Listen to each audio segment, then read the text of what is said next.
అయ్యా ఆచార్య గారు, మీరు దీవిస్తే శుభం జరుగుతుందని ఈ ఆఫీస్ అంతా అనుకుంటారు. మీ లెక్క ఏంటో నన్ను కూడా దీవించండి.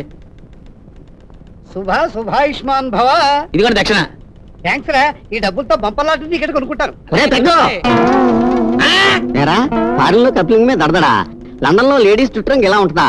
నిజమేరా, నువ్వు చెప్తే నేనే వినలేదు. ఒరే చార్లెస్ బ్రాన్సన్ లాగా, సిడ్నీ షెల్డన్ లాగా నాకు ఈ గెటప్ ఏంట్రా? రే ఒక్కసారి దొరకరా, చంపేస్తాను. రే ఆగు, పారిపోకో, ఉండక్కడ.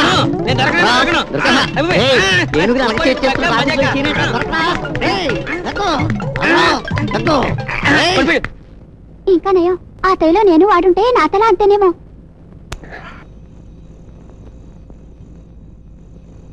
బాబు, ఆ రొట్టె ఎంత? రూపాయి పావాలా? పొద్దు నుంచి ఎండలో తిరిగి అడుక్కున్న రూపాయి డబ్బులు రాలేదు. ఆ పావలా నువ్వే ధర్మం చేసావనుకుని డబ్బులు తీసుకున్నా రొట్టి. బాబు ధర్మం లేదు గిర్మం లేదు, ఎలా గోల్డ్ ఫ్లాగ్ కింగ్ సైజ్ ఒక ప్యాకెట్ ఇవ్వండి. ఇదిగమ్మా. ఈ డబ్బులు తీసుకున్నా రొట్టి. బాబు ఏడోకరా, నువ్వు ఏడిస్తే నాకు ఏడుపు వస్తుందిరా. ఏడిచి తెచ్చిపోతానని భయం వేస్తుందిరా. ఏడోకు.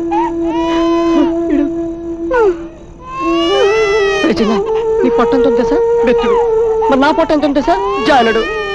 నీ చిన్న పొట్టుగా ఆకలేసి ఇంత గట్టిగా ఎడుతున్నావే, మరి నా పెద్ద పొట్టుగా ఆకలేస్తే నేను ఇంత గట్టిగా ఏడవాలరా?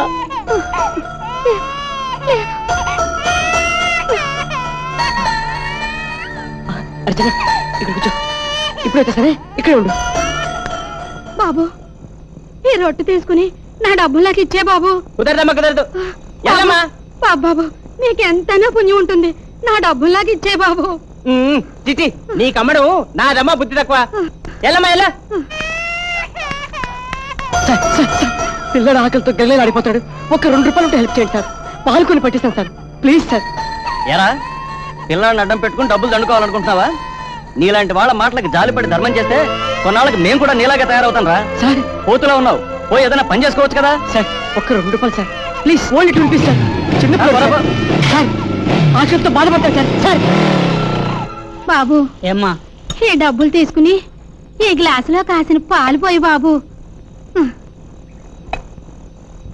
ఇదిగో తీసుకో. చూసారా, ధర్మం చేయండి బాబు అంటే పోతులాగున్నా ఏదైనా పని చేసుకోవచ్చు కదరా అంటున్నారు. ఏదైనా పని అడిగితే పిచ్చోడికి పడేస్తారు పోరా అంటున్నారు. ఈ జనాల మధ్య నేను ఎలా బతికేది? నిన్ను ఎలాగైనా బతికించుకునేది? చిన్న ఎడుకురా బాబు, ఈ కన్నీళ్లతో వాడి కడుపు నింపి వాడు ఏడుపు మానిపించాలనుకుంటున్నావా బాబు? ఈ పాలు పట్టు వాడే ఊరుకుంటాడు.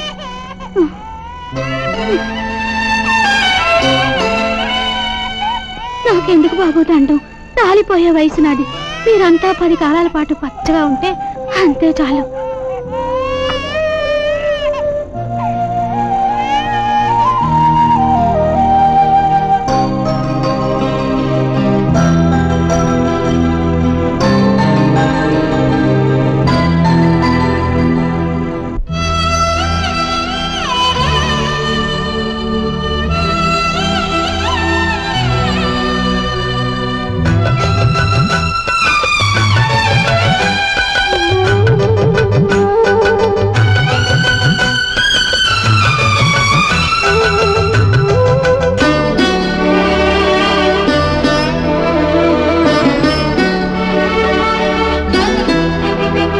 ఇది ఆ కలియుగము, ఇది ఆఖరి యుగము, ఇది ఆ కలియుగము, ఇది ఆఖరి యుగము. కాలే కడుపుల బాధల రేగే కేకలమయము. ఆ కలియుగము, ఇది ఆఖరి యుగము, ఇది ఆ కలియుగము, ఇది ఆఖరి యుగము.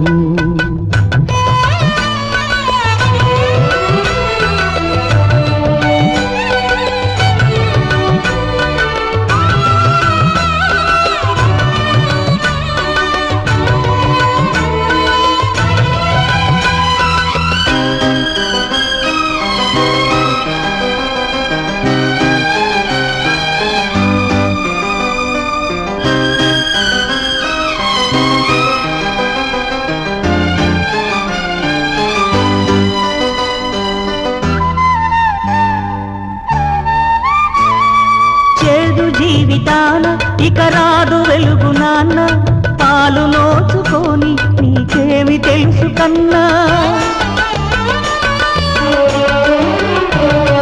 చేదు జీవితాన ఇక రాదు వెలుగు నాన్న పాలు నోచుకొని నీకేమి తెలుసు కన్నా నీతి న్యాయం లేదుగా చిన్న పొంగే శోకం దాహాలే తీర్చేనా కలియుగము ఇది ఆఖరి యుగము ఇది ఆకలి యుగము ఇది ఆఖరి యుగము కాలే కడుపుల బాధల రేగే కేకలమయము ఆకలి యుగము ఇది ఆఖరి యుగము ఇది ఆకలి యుగము ఇది ఆఖరి యుగము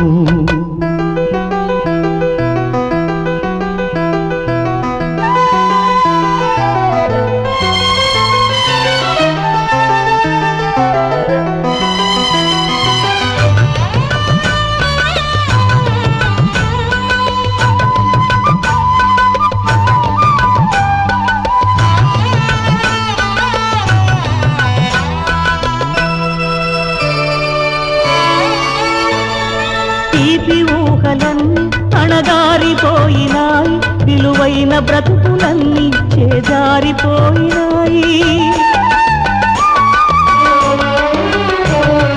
తీపి ఊహలన్నీ అణగారిపోయినాయి విలువైన బ్రతుకులన్నీ చేజారిపోయినాయి నాలో నేనే రగిలేనోయి కాలం దారే చూపాలి ఇకపైన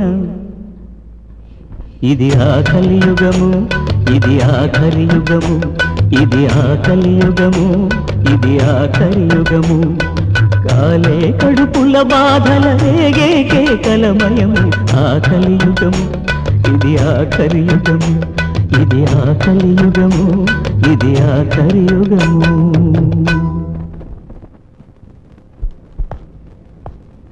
good morning madam. Today is the real good morning. ఎందుకు? శుభవార్త చెప్పే ముందు నోరు తీపి చేయాలి, పెళ్లి వార్త చెప్పే ముందు ఒళ్ళు పులకరింప చేయాలి. Madam please please please please madam, ఇది ఆఫీస్, మీరు బాస్. మన పెళ్ళైన తర్వాత ఈ ఫ్యాక్టరీకి ఈ బాస్ కి నువ్వే బిగ్ బాస్. ముందు అసలు విషయం ఏమిటో చెప్పండి. అబ్బాయి గారు టెన్షన్ తట్టుకోలేకపోతున్నట్టున్నారు. అసలు విషయం చెప్తాను వినండి. మా డాడీ మన పెళ్లికి అంగీకరించారు. నిజంగా? అవును మోహన్, ఇవాళ నేను చాలా ఆనందంగా ఉన్నాను. లంచ్ కలా ఏదైనా హోటల్కి వెళ్దామా? నువ్వు ఎప్పుడూ సంతోషంగా ఉండాలని కోరుకునే వ్యక్తి. ఈ రోజు మాత్రం కాదంటానా? Come on. Thank you boss.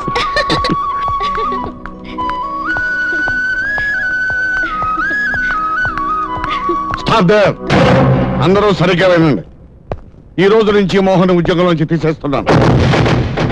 Daddy, రాత్రి మీరు చెప్పింది ఏమిటి, ఇప్పుడు చేస్తున్నది ఏమిటి? రాత్రి నీతో చెప్పిందే ఇప్పుడు నేను చేస్తున్నాను. నీకు ఇంకా పరిస్థితి పోలేదు, అందుకే నా మాటలోని అర్థాన్ని గ్రహించలేకపోతున్నావు. ఓ తల్లిగా రాత్రి నేను ఓదార్చాను. ఇప్పుడు ఓ తండ్రిగా ఈ ఫ్యాక్టరీకి యజమానిగా నా బాధ్యత నేను నిర్వహిస్తున్నాను.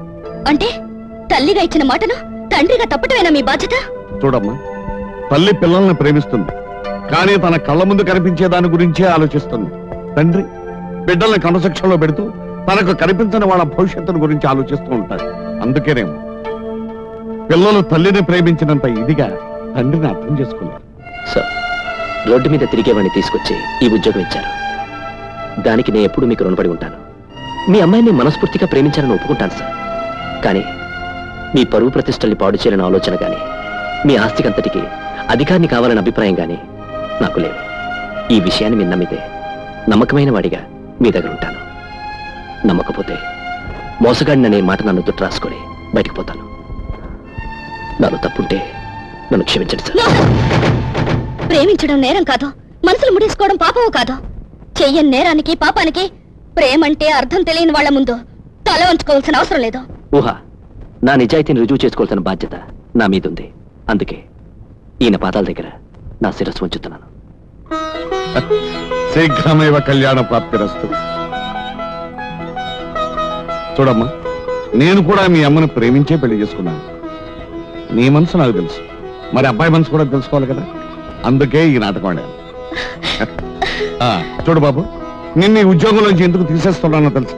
ఈ రోజు నుంచి ఈ ఫ్యాక్టరీకి నేను యజమానిగా చేయాలి. అమ్మా ఇప్పుడు నీకు తృప్తిగా ఉందా? పెళ్లి కోసం 1,00,000 రూపాయలు బ్యాంకులో వేశాను.